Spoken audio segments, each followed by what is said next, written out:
Hello students, last video lecture में हम discuss कर चुके हैं अर्लियर अटेम्प्ट्स एट क्लासिफिकेशन, जिसमें हमने डिस्कस किया था Dobereiner's law of triads and Newlands law of octaves.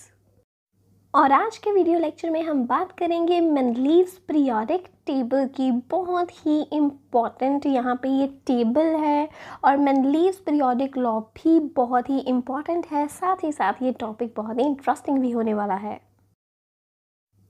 Students, ये है Russian chemist Dmitry Ivanovich Mendeleev. He was the most important contributor to the early development of a periodic table of elements. When he started his work, 63 elements were known. और ये उस time पे जानना चाहते थे कि अगर कोई एलिमेंट है, एलिमेंट का एटॉमिक मास किस तरह से उसी एलिमेंट की फिजिकल और केमिकल प्रॉपर्टीज से जुड़ा हुआ है। तो इस चीज़ को देखने के लिए इन्होंने 63 कार्ड्स लिए और हर एक एलिमेंट की प्रॉपर्टीज और उसके ऑक्साइड का फॉर्मूला लिख दिया। जैसे कि हम एक कार्ड पिक करते हैं, इस पर मैग्नीशियम लिखा है, साथ ही में इस पर इसका मास भी मेंशन है जो कि है 24.30 और इसकी ऑक्साइड को मेंशन किया गया है, दैट्स MgO। इसके बाद मेंडलीव ने इन कार्ड्स को अरेंज करना शुरू किया in the increasing order of their atomic masses as lithium, beryllium, boron, carbon, nitrogen, oxygen and fluorine. अब आप देख सकते हैं कि ये अरेंज्ड है in the increasing order of their masses. अब बारी थी नेक्स्ट एलिमेंट की, जो कि है सोडियम। तो देखा जाता है कि जो सोडियम और लिथियम का ऑक्साइड का फॉर्मूला है वो बिल्कुल सेम है। सोडियम को फ्लोरीन के साइड पे, मतलब इस लाइन के लास्ट में प्लेस करने की बजाय मेंडलीव ने सोडियम को लिथियम के नीचे प्लेस कर दिया क्योंकि इनकी प्रॉपर्टीज सेम थी। इसी तरह से पूरे ट्रेंड को कंटिन्यू किया गया और देखा गया कि जो प्रॉपर्टीज़ हैं, प्रॉपर्टीज़ बिल्कुल सिमिलर आ रही हैं। लिथियम की सोडियम के साथ, बेरिलियम की मैग्नीशियम के साथ, बोरॉन की एल्युमिनियम के साथ, कार्बन की सलन के साथ, नाइट्रोजन की फास्फोरस के साथ, oxygen and sulphur, fluorine and chlorine. तो ये यहाँ पे एक ट्रेंड फॉलो हुआ जहाँ पे प्रॉपर्टीज़ बिल्कुल सिमिलर आ रही थी। तो इसी तरह से नेक्स्ट रो को भी अरेंज करना स्टार्ट किया। पोटेशियम की प्रॉपर्टीज़ लिथियम और सोडियम से मैच कर रही थी एंड जो हमारे पास नेक्स्ट था कैल्शियम मैच कर रहा था बेरिलियम एंड मैग्नीशियम के साथ। तो ये था कि जो नेक्स्ट एलिमेंट था आर्सेनिक, उसकी प्रॉपर्टीज़ एल्युमिनियम से मैच ना करते हुए फॉस्फोरस से मैच कर रही थी। तो उसने यहाँ पे स्पेसेस लीव कर दी, ये कहते हुए कि यहाँ अनडिस्कवर्ड एलिमेंट्स हैं और उन्हें बाद में कहा गया एका एल्युमिनियम एंड एका सिलिकॉन। और यही चीज़ थी, यहाँ पे उसने प्रिडिक्ट कर दिया कि यहाँ पे कोई नए एलिमेंट्स जो हैं वो फ्यूचर में आप जाके डिस्कवर करेंगे। तो अनडिस्कवर्ड एलिमेंट्स के लिए मेंडलीव ने अपने पीरियोडिक टेबल में स्पेसेस लीव कर दी और उन्हें इस तरह से नाम दे दी। जैसे एल्युमिनियम के बाद थी यहाँ पे एलिमेंट जो नहीं पता क्या आने वाला है, नाम दे दिया एका एल्युमिनियम। और इसी तरह से सिलिकॉन के बाद कौन सा एलिमेंट आने वाला है उसे नाम दे दिया गया एका सिलिकॉन। तो ये बहुत ही अच्छी बात थी यहाँ पे मेंडलीव्स पीरियोडिक टेबल की कि उसने यहाँ पे एम्प्टी स्पेसेस लीव करी थी, वहाँ पे एलिमेंट्स को बताया एलिमेंट अनडिस्कवर्ड है अभी भी यहाँ पर, जिसे कि फ्यूचर में जाके डिस्कवर किया जाएगा। यहाँ से मेंडलीव ने कंक्लूड किया दैट कि जो एलिमेंट्स हैं, एलिमेंट्स को जब अरेंज किया जाता है उनके एटॉमिक मासेस के इंक्रीजिंग ऑर्डर में, उस टाइम पे उनकी जो प्रॉपर्टीज़ हैं वो एक रेगुलर इंटरवल ऑफ टाइम के बाद अपने आप को रिपीट करती हैं। और इसी बेसिस पे हमें मेंडलीव ने दिया Mendeleev's periodic law. The statement of the law is the chemical and physical properties of the elements recur periodically when the elements are arranged in the increasing order of their atomic masses. Means कि जब ये elements को arrange किया जाता है उनके atomic masses के increasing order में, उस टाइम पे जो एलिमेंट्स की फिजिकल और केमिकल प्रॉपर्टीज़ हैं वो अपने आप को एक रेगुलर टाइम इंटरवल के बाद रिपीट करती हैं। Now you can see Mendeleev's periodic table in front of you. There are horizontal rows called periods and vertical columns called groups. अब इस तरह से मेंडलीव ने अपने पीरियोडिक टेबल को जब ग्रुप्स और पीरियड्स में डिवाइड किया उस टाइम पे एलिमेंट्स की स्टडी बहुत ही सिस्टमैटिक हो गई and Mendeleev was the first scientist who arranged the elements into groups and periods.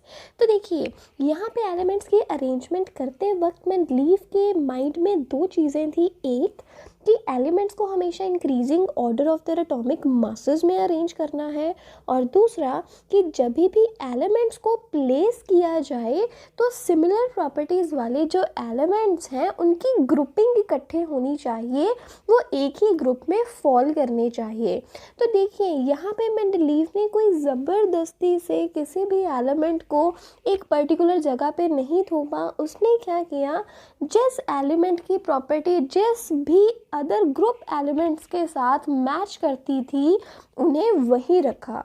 अब जैसे कि मेंडलीव ने कोबाल्ट, जिसका हायर एटॉमिक मास है दैट्स 58.93 यूनिफाइड मास, उसे निकल से रखा जिसका की मास कम है।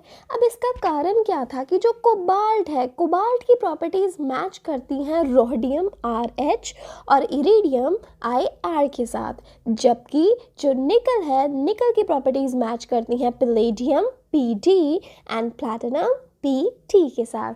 तो यहाँ पे उसने बहुत ही सिस्टमैटिक वे से एलिमेंट्स को अरेंज किया, सिमिलर प्रॉपर्टीज़ वाले जो एलिमेंट्स हैं उनकी ग्रुपिंग इकट्ठे की, सो दैट कि उनकी प्रॉपर्टीज़ को रीड करना, स्टडी करना इजी रहे। इसी तरह से टेलोरियम TE, जिसका एटॉमिक मास ज़्यादा है, उसे आयोडन से पहले प्लेस किया गया सो दैट वो भी उन एलिमेंट्स के साथ ग्रुप किया जा सके जिनकी प्रॉपर्टीज़ आपस में सिमिलर है।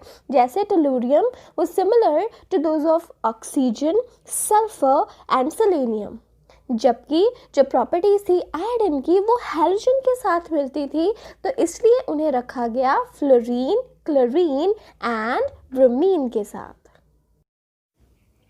इसके बाद सबसे बड़ी अचीवमेंट मेंडलीव पीरियोडिक टेबल की ये थी कि उसने अनडिस्कवर्ड एलिमेंट्स के लिए एम्प्टी स्पेसेस लीव करी, जैसे कि एल्युमिनियम और सिलिकॉन के बाद जो एलिमेंट्स अनडिस्कवर थे उनके लिए स्पेसेस लीव कर दी गई और उन्हें नाम दिया गया एज एका एल्युमिनियम एंड एका सिलिकॉन। तो ये बहुत ही बड़ी यहाँ पे अचीवमेंट रही थी मेंडलीव पीरियोडिक टेबल की। आफ्टर दैट कि इसने यहाँ पे जो स्पेसेस लीव करके ये बात प्रेडिक्ट कर दी थी कि फ्यूचर में एलिमेंट्स डिस्कवर किए जाएंगे जो कि अब तक डिस्कवर नहीं किए गए हैं, and then it turns out to be true.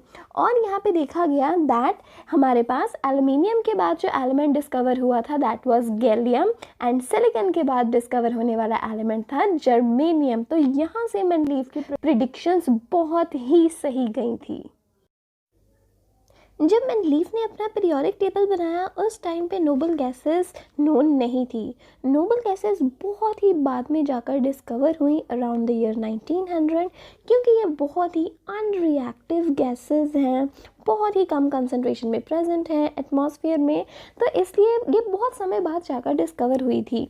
लेकिन जब ये डिस्कवर हुई तब इन्हें ग्रुप 0 में प्लेस किया जा सकता था बाकी मेंडलीव पीरियोडिक टेबल को बिना डिस्टर्ब किए हुए। तो ये भी एक बहुत ही अच्छी अचीवमेंट थी मेंडलीव पीरियोडिक टेबल की कि नोबल गैसेस की जो पोजीशनिंग थी बहुत अच्छे से हो गई, बाकी टेबल भी डिस्टर्ब नहीं हुआ, और 19 करने के लिए जो ग्रुप अलॉट किया गया था that was group 0. Now we shall discuss limitations of Mendeleev's periodic table. सबसे पहले है यहाँ पर पोजीशन ऑफ आइसोटोप्स। अब सबसे पहले आइसोटोप्स क्या होते हैं? आइसोटोप्स हमारे पास ऐसे सब्सटेंसेस होते हैं जिनका एटॉमिक नंबर सेम रहता है but they have different atomic mass. अब जैसे कि हम बात करें हाइड्रोजन की, हाइड्रोजन के यहाँ पे 3 आइसोटोप्स हैं, प्रोटियम, ड्यूटेरियम एंड ट्राइटियम। अब देखा जाए तो तीनों का एटॉमिक नंबर सेम है दैट्स 1, लेकिन एटॉमिक मासेस तीनों के डिफरेंट है दैट्स 1, 2 एंड 3 रिस्पेक्टिवली। अब बात तो यही है कि जो हमारे पास आइसोटोप्स हैं, आइसोटोप्स जिनका एटॉमिक मास डिफरेंट है, they don't have a specified position in the Mendeleev's periodic table. Mendeleev ने अपना पीरियोडिक टेबल इस तरह से अरेंज किया था कि उसने एलिमेंट्स को अरेंज किया था इन the increasing order of their atomic masses. अब यहाँ पे आइसोटोप्स में भी यही चीज़ है, एटॉमिक मास यहाँ पे इंक्रीजिंग ऑर्डर में है, लेकिन जो पोजीशन है, पोजीशन यहाँ पे कोई भी अलॉट नहीं की गई है इन आइसोटोप्स को। तो यहाँ पे ये लिमिटेशन रह जाती है हमारे पास मेंडलीव्स पीरियोडिक टेबल में। आफ्टर दैट जो हाइड्रोजन है वो अपनी प्रॉपर्टीज़ में अल्कली मेटल्स के साथ साथ हैलोजन से भी मैच करता है, इसलिए पीरियोडिक टेबल में जो हाइड्रोजन की पोजीशन है वो एनॉमलस है, कुछ सेटिस्फाइड नहीं है। हैलोजन को प्लेस किया गया है अल्कली मेटल्स के साथ, जबकि इसकी प्रॉपर्टीज़ जो है वो हैलोजन से भी मिलती है। अगर ये अल्कली मेटल्स की तरह एक इलेक्ट्रॉन लूज कर सकता है तो ये हैलोजन की तरह एक इलेक्ट्रॉन गेन करके हाइड्राइड भी बना सकता है। तो ये प्रॉपर्टीज़ में दोनों के साथ मैच करता है, लेकिन इसे पहली पोजीशन में रखा गया है अल्कली मेटल्स के साथ। Next is grouping of some chemically dissimilar elements. तो देखिए यहाँ पर ग्रुप 1b के elements silver, gold and copper, इनकी कोई भी रिजेम्बलेंस नहीं है 1a के एलिमेंट्स जैसे कि सोडियम और पोटासियम के साथ, लेकिन फिर भी इन्हें एक ही ग्रुप 1 में प्लेस किया गया है। तो यहाँ पे ये जो है एक लिमिटेशन दिखाई देती है मेंडलीव्स पीरियोडिक टेबल में। इसके बाद कुछ ऐसे एलिमेंट्स जो कि एक दूसरे के साथ केमिकली सिमिलर हैं, ऐसे एलिमेंट्स को एक दूसरे से सेपरेट कर दिया गया, तो ये भी एक लिमिटेशन है मेंडलीव पीरियोडिक टेबल की। जैसे कि प्लैटिनम की प्रॉपर्टीज़ मैच करती हैं गोल्ड के साथ, और इन दोनों को एक दूसरे से सेपरेट रखा गया है, अलग अलग ग्रुप्स में रखा गया है। So that was the limitation. Mendeleev ने बहुत ही अच्छा सीक्वेंस बनाकर ये चीज़ ऑब्जर्व की थी दैट कि जो प्रॉपर्टीज़ हैं एलिमेंट्स की वो अपने आप को एक स्पेसिफिक पीरियड के बाद रिपीट करती हैं। लेकिन जब उनसे पूछा गया कि इस पीरियोडिसिटी का कारण क्या है, what is the cause of periodicity, उस चीज़ को वो एक्सप्लेन नहीं कर पाए, तो ये भी उनकी पीरियोडिक टेबल में एक लिमिटेशन बन गई। So students, that was all for today's video. Thank you for watching. अगर वीडियो अच्छी लगी हो तो लाइक एंड शेयर ज़रूर करें। अगर चैनल को सब्सक्राइब नहीं किया था, इस चैनल को सब्सक्राइब भी कर लें।